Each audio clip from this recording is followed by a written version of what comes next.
we played with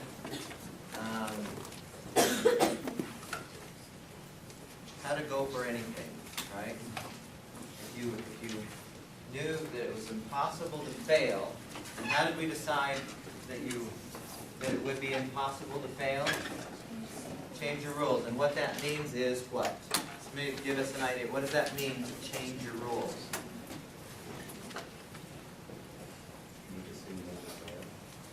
Yeah, make it so that the way you interpret failure never happens.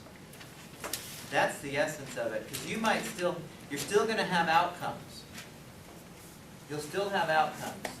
But you're the one who decides for every one of those outcomes if that's a failure or not, based on how you interpret it. If losing a game of racquetball 15-0 is a failure for you, then you're likely not to play against anyone who is going to beat you 15-0. But if it becomes a learning experience or an enjoyable experience or something that is, you don't care about the score, that's your rule, then you'll play the guy who's going to beat you 15-0. This is more huge than we even can comprehend for us. Because so many of us, I remember when I was going to school, my bachelor's degree, the thought of going on to get graduate level schooling done, there was no way I would ever consider doing that because I was certain I would fail. I was absolutely certain. I barely made it through my bachelor's degree. It took me 6 years. And I couldn't even decide what I wanted to do. And so I said, I guess I'm going to be a banker for the rest of my life. And when somebody said, well, you should go to graduate school, I said, possibly. And in my mind, I'm thinking, because I know, I finished that sentence with, because I know I'll fail, and I don't want to fail, and failing means passing all the classes that you have to do. And when I changed my rule to, I'm just going to enjoy this, and see what I learn, and if good things happen and I graduate, fine, but I had a kind of a push to do something that I loved instead of banking, then it didn't matter to me as much if I passed or if I got the degree. And for most people, if you just hang in there, the degree will happen. And that's what I learned. Is I'm just going to keep going. I'm going to keep going. And then I decided to write a book. And then I decided to write another book. And I decided and because I decided that I didn't care about the outcomes. I didn't care about the score. More important to me was, what do I learn from this? And then I just started going for stuff. I just started trying things. So we change what failure means to us and kind of make sure that our definitions work for us to go for things instead of be afraid to go for things. Any questions or thoughts about that?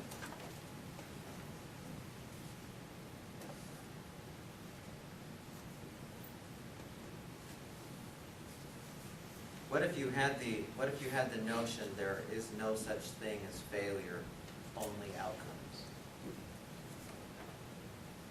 How would that change how you function? It was just outcomes. Because really that's what it is. You give a speech in front of a group, or you apply for a job, and you don't get it, or you make a mess of your speech. Well, you get to decide whether that's a failure or not. Nobody else can for you. And if it's just an outcome, then okay, what do you do with that? But if it's failure, then the likelihood of you doing it next time is you close the door. I don't like failing. Too much pain. Does that make sense? It's a huge issue. Huge. should be just going for stuff right and left. All right. Does anyone know how many times it took Thomas Edison before he got it right on the light bulb? 1,000 times. Can you imagine if he'd have said on the 4th try, well, back to this. That's a failure. I'm a failure. I can't do this light bulb stuff. Thank heaven he kept in there. Somebody, I'm sure, would have done this, but he did. Because he stuck in there and he kept trying, and every time he failed, what did he say? I found another way that doesn't work. And that was the essence of it. What did you say? Try something else. Yeah. I found a way it doesn't work. Okay, now I know one. So his knowledge base just grew. I'm sure he learned other things as he was going. But if he'd have said, I don't want to fail anymore. 5th try, why try? Okay. Another type of fear that I think is stops a lot of us is this one. Is where we come up against what we call the unknown.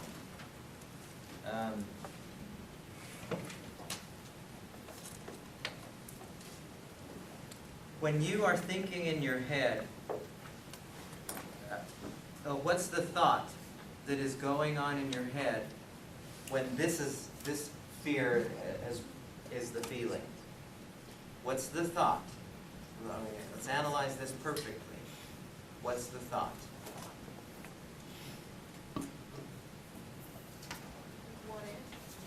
What do you mean? And what are you doing that's making it so that you aren't going to go in that? Fear is our feeling of not wanting to go for something. Or our nervousness about going for something. So keep with that thought. What if something bad happens? Yes, that's the thought. See, in the known, we have a pretty good idea. This is how it will look, and I'm pretty sure this is safe. But for some reason, we think the unknown is going to hurt. And so we don't go for it. Now, how many times in your life have you done the unknown and managed to stay alive?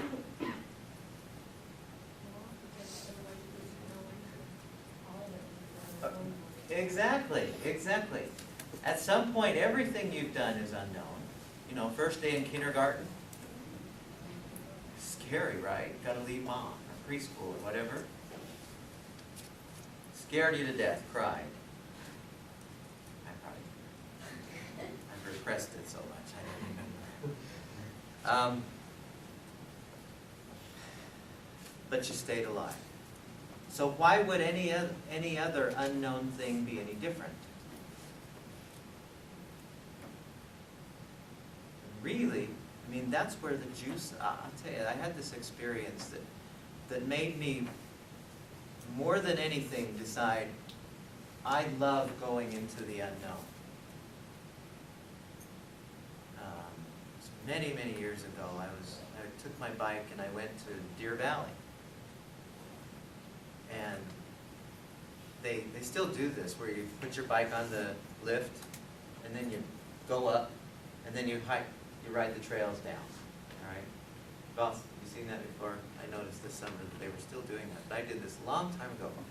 And I was just by myself, and I'd get on the lift and go up to where they let you off, and I'd ride down. Same trails every time.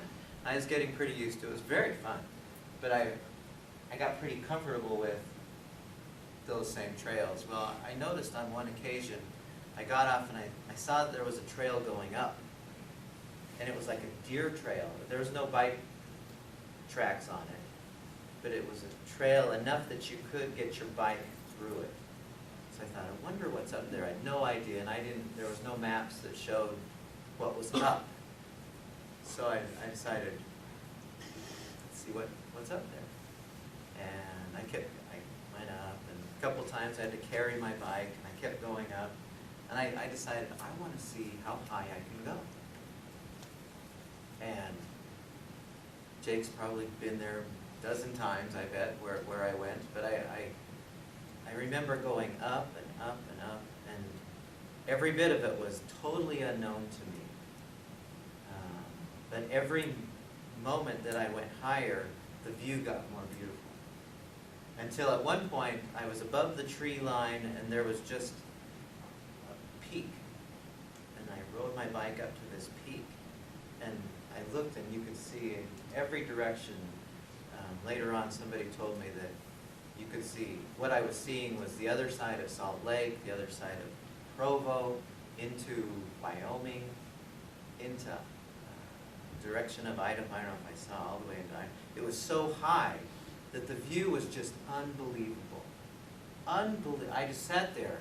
A hawk would fly over, you know how they do, and it's just quiet. For probably a half hour, I just sat there and hung out and watched. So cool. It was so amazing, that view. And it was at that point where I decided the juice of life is in the unknown.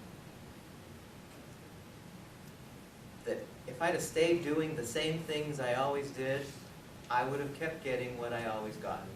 Enjoying that, certainly, but the views, the best views, required me to go to where I had no idea where I was going.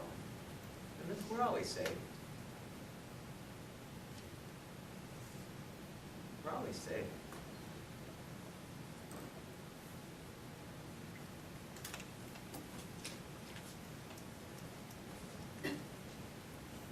Pass this out really quickly.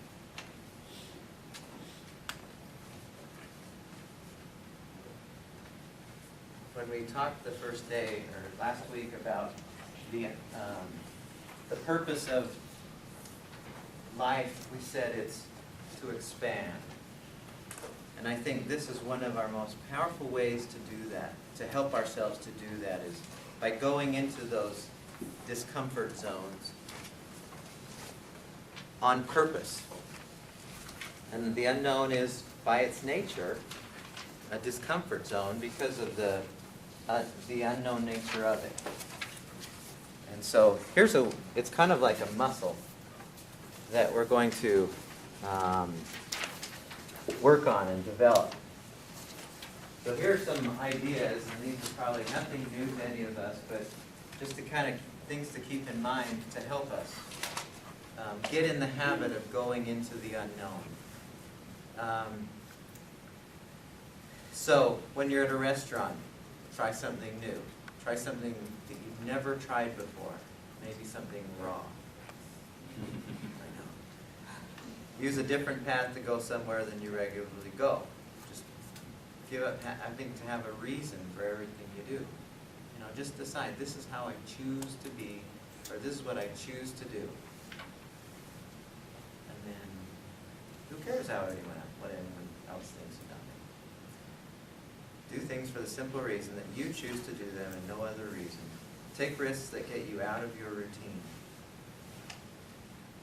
Go on a vacation with no maps. Any of you ever done that? Scott, where did you go? Science National Park. Me too. I did the same thing. What did you get lost, or did you Yep. Did you have some interesting? In Orville Canyon, you just had to go up some slot canyons. Sometimes it's easy to get lost in science. But how much fun was it? I bet it was a blast. Yeah. Take off your watch. Any of you real watch hounds? I did that a few years ago. It's kind of nice to. If you need to know the time, you come to ask somebody. Go interview for a job. Interview for a job that you don't need. That would be even more fun. Just, you know, an engineer job or something. Or ask to speak at a local meeting. See, here's the thing that I know that's true about you guys. You are all now becoming experts in stress management. You have stuff that everybody I know wants. I'm not kidding about that. Everybody I talk to when they ask me what I do. Everybody, when I say, oh, I teach the stress, oh man, I do that. And I know 18 other people who do too. You guys have some really golden knowledge. So here's what you do. Find out some groups that meet and ask them, say, I'm going to come, I'd love to come talk to you about stress. And go do it. They'll let you, I guarantee. If you're at all involved with church groups, they'll let you. You may not get paid. But if you do it enough times, they'll start paying you. That's how I started my career pretty much. Was I started doing it for church groups, and people said, wow, you teach stress, you should come to our group. And I have no idea how many groups I've gone to, and some of them started paying me. It's a good deal. You can do that. So the next one, this is kind of the underlying essence of this. Whenever you find yourself avoiding the unknown, ask yourself, what's the worst thing that can happen here? Usually, the worst thing is that you come back to where you already are. So you're scared to death to call up somebody to go out on a date. You're scared to death to interview for a job or whatever. You're afraid he's going to say, get lost, jerk, when you call her up. Okay? So she says, get lost, jerk to you.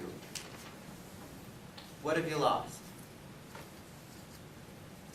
Analyze that. What have you lost by her saying to you, get lost, jerk? You haven't lost anything. You might make up things about, oh, I'm less of a person now. No, you're not. You're exactly where you were before you called. So let her say, get lost, jerk. So you can get used to it or something. But more valuable is she's likely to say yes. If you never go to any job interviews, you'll never, but if you go to a few job interviews, you might get turned down, but you also might get a job.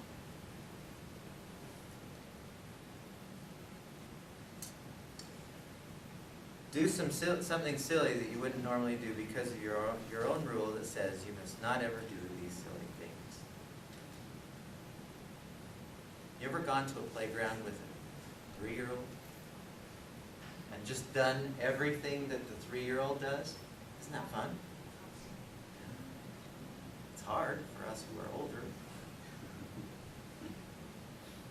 And what's really fun about that is watching the people who are looking at you going, who are those freaks?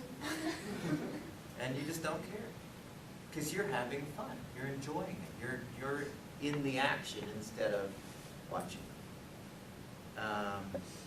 Do things you've always avoided because of the belief, I'm just not good at that.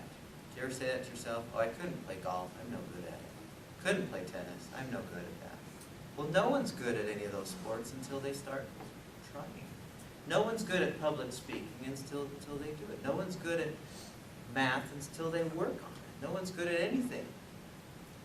We don't have anything inherently part of us that we're, experts at until we start doing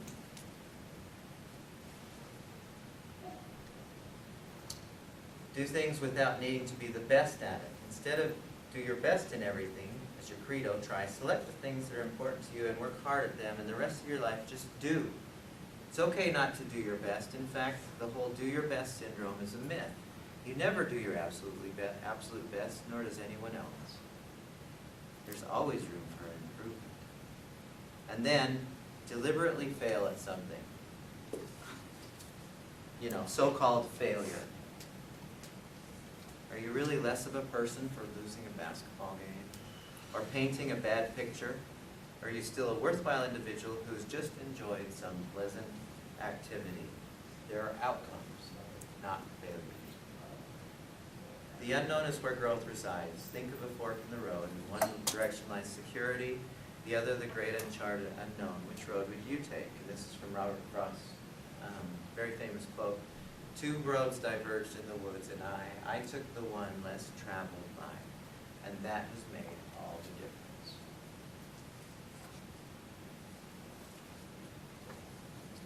I'm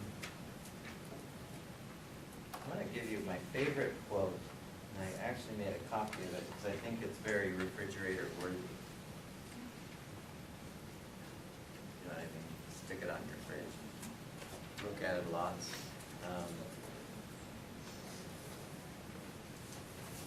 Of all the, if you want a really good book that focuses on fear, there's two that I highly recommend. One is the book called Feel the Fear and Do It Anyway. Feel the Fear and Do It Anyway. That's a great book. The other one, which this quote comes from, is by Richard Bach, called Running from Safety. And that's an amazing book, absolutely amazing book. Is anyone here reading that one? Planning to? I urge you all to read that book.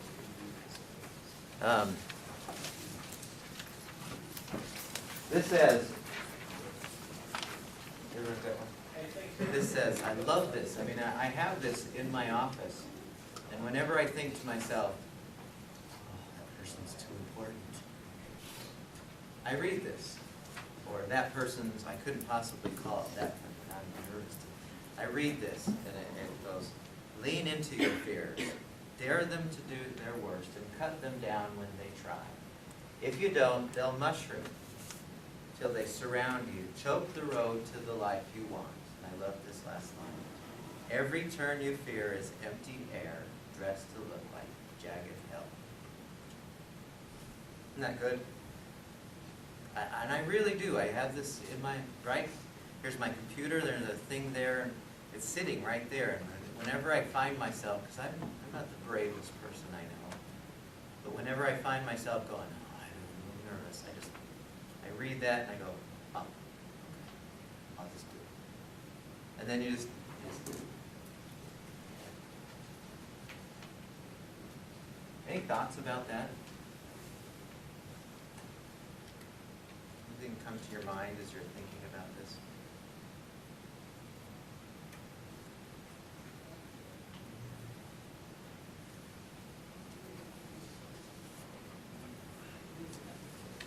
We're all too afraid to ask. I don't want to raise my hand. I'll look stupid. I got just kind of, something that's been going on in my mind is I've got a show on Friday that we're going A to play. show? What do you mean? Well, when I say show, I mean like a You're an actor? talent activity. Oh. Playing in a band. Oh, okay. So, and it's basically, like I don't have a real band, but I just kind of got some buddies that all play different instruments. Yeah? So we're getting together for this song. Cool. And the bass player is less than amazing. Really? As we're practicing, you know, he's just kind of way off, and it's just a Oh, song. it wasn't good. Yeah. I thought you meant amazing in a good way. No, but I mean, you know, so I've been worried the whole time. And he's my cousin, so, and he really likes to play, so that's kind of why I've let him. Yeah. But just kind of nervous about performing, and before when I've done it, you know, I'm just kind of asking what. It's just kind of a nerve-wracking thing right before you get on stage, you know, kind of get jitters and nervous, and that you're going to play all the right notes, sing the right words, and those kind of things. But how do you kind of look at that? I don't know if you've ever been in a situation like that where you know, I'd love to just go out there and be like, okay, this is just going to go awesome, which most of the time it doesn't, but at the end I'm just like, oh, I don't care. Stay in the fun. moment. It's all about, fear is all about how am I going to look in the future. Nervousness is, how is this going to be perceived by people? If you just did it in your room, you'd jam, you'd go crazy, right? And everything would sound how you want it to. Well, then just take your room with you so that when you're in front of the group of people, just have the blast that you would in your room, and who cares about what they think? Yeah. The instant you start thinking, you can't control what they're thinking, and the instant you start wondering, what are these people thinking, then there's always the possibility, oh, they're going to not like this. And then you can't, the notes don't happen. Yeah. So take your room with you, play like you're in your room, and when you do get to that point, just show up. Just be here and now instead of in anyone else's head and worrying about What are they gonna think when I'm done? Yeah. Okay. Because I mean, it's just so easy to think that you can do that, but when you get in that moment, this is really tense So- and When we talked about mindfulness, what did we say to focus on? just right, the here and now. Yeah, so focus on your breathing, focus on how the guitar feels in your hands, just focus on what you're hearing, what do I hear right now? What do I see right now? Don't put any judgments on it, just, wow, I'm noticing that, I'm noticing this, I'm noticing that, and that will instantly bring you to here and now. So, and then as far as with the other, you know, because I can control myself, but then it's kind of the other band members Yeah, you lost out on that. that if they start sucking it up. You got the wrong guys. Can't do anything about that. Yeah. I don't know how to, I mean, that's another issue Okay. altogether, but at least with your universe. I'll be content with what I do for myself. Yeah. And treat, you know, if they play badly, then just, you know, laugh. Don't worry about what it means to fail. Okay. You know, change your rule about he's got to play the notes right to no matter what happens, we're going to have a blast. If that's your rule, no matter what comes out, it won't matter to you. And you'll probably do better. See, that's the whole thing with athletes. I work with a ton of athletes. And their whole focus is on, oh man, bad things are going to happen if I don't win. And they say, but when I worry about winning, I do worse. So I tell them, yeah, worrying about winning. Just enjoy how it feels to be doing what you do. And as soon as you do that, you'll do better. Because your body knows how to, if you're an elite athlete, your body knows how to perform. If you're an elite performer, your body knows how to perform. As soon as you get your mind in the way, then your fight or flight muscles are turning on and not your, which string you're working on, muscles are working. That makes sense. That's what I would do. All right. Good question. Thanks for risking. Yeah. So here's your assignment.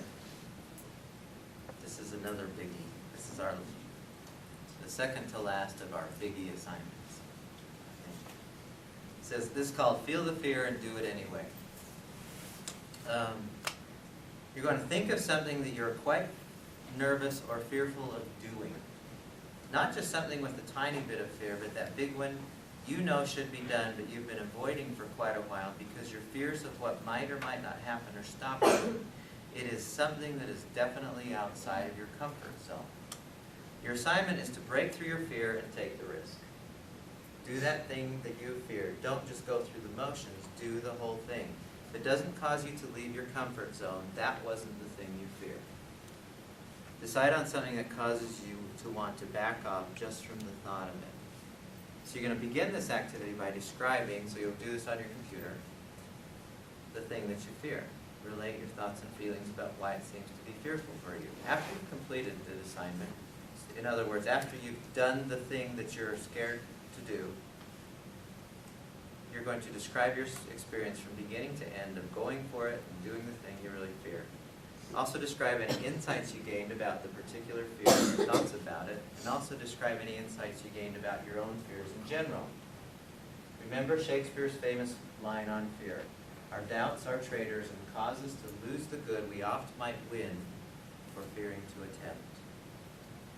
So here are some examples, and I'm just throwing these out to you to kind of get your mind rolling on what you might do. People in the past in this class have, for example, asked somebody out on a date. Now, here's what I'd like you to think about. Let's say that, if that were the one you wanted to try, let's say that I were doing this and I consider myself a 3 on a scale from 1 to 10, and I want to ask out a 10. Okay? I don't want you to ask out the 2.5. No offense to anybody at all.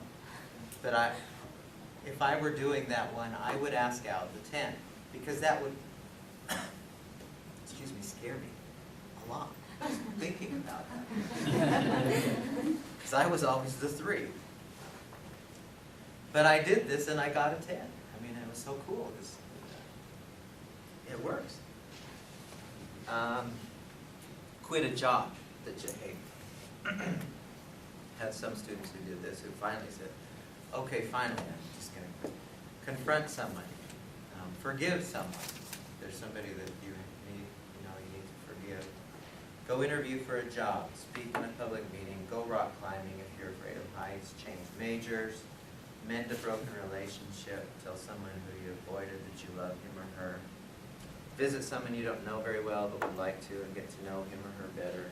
Other things that people have done in the past include, and I have actual pictures of people who are scared to death of snakes and they go to the pet shop and they put it around their neck and actually, get familiar with the snake. I've had students who have done things with spiders who are scared to death. I've got pictures of people who had a tarantula walking on them who were scared to death of spiders, but they said, all right, I'll do that. Had students who have fear of heights. Several students who've actually gone down to in Las Vegas, that really high stratosphere, is it? There's that, and they went on that. They were scared to death of being in high places, and they did it. Had one student once, this is kind of funny sounding, but she was scared to death of looking at guys in the eyes. She was a beautiful young lady, but she was scared to death to actually make eye contact with guys. And this is how I know I'm a 3. I said, well, I'm a guy and you don't have any problem. She said, well,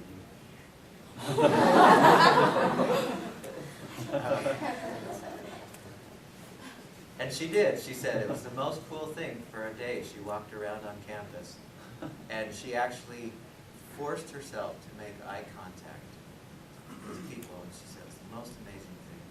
There was one girl in here who, she was scared. She really wanted to, but she was scared to ask Outbacks.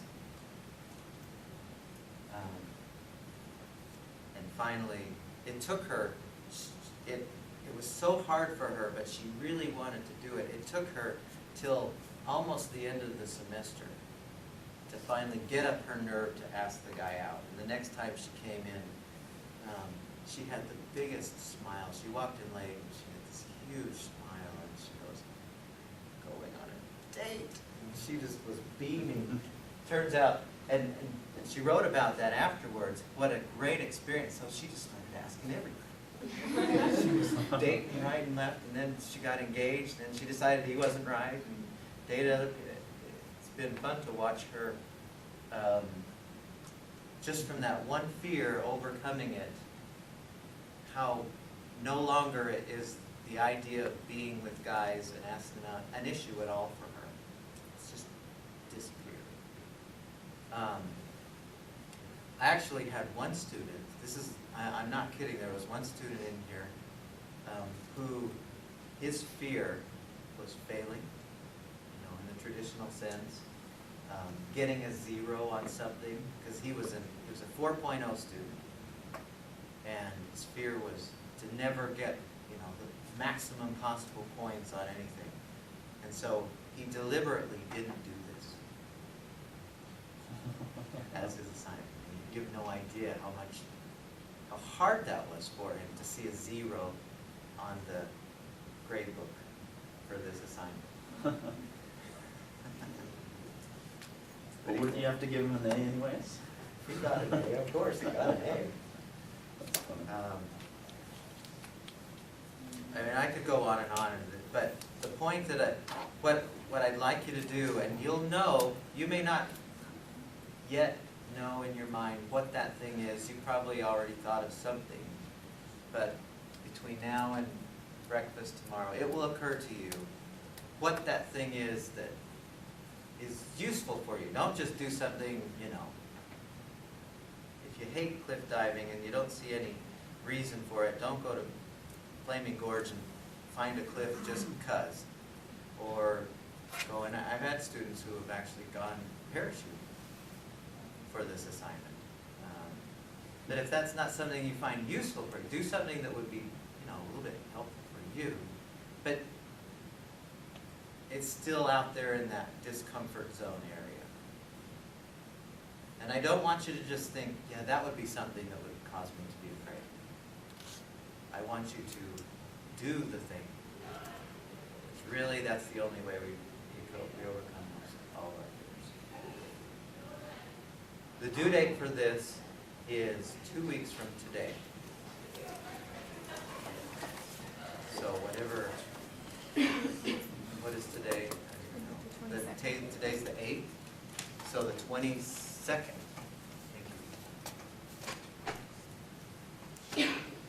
So the day of the quiz. Are there any questions about this? Now, people oftentimes come to me and say, I can't think of anything that I'm afraid of. I do everything. My response to them is usually, well, then do something that you don't normally do that might seem uncomfortable. Like, go visit somebody in the hospital, or go spend some time with somebody who is lonely. That's that you wouldn't normally in your days do, and find that it's a little bit like, I don't know, then just do that. Because I know there are some of you who think, I can't think of anything that I'll do anything. I feel that way sometimes too. But the thought of going and visiting my next door neighbor and taking him cookies, that's a little out there. Just hanging out with the Lovelaces. I'd rather not. Well, then that's the thing to do. Get to know somebody better, or fix some kind of a family kind of relationship that needs some management. But get out there. Okay? Questions?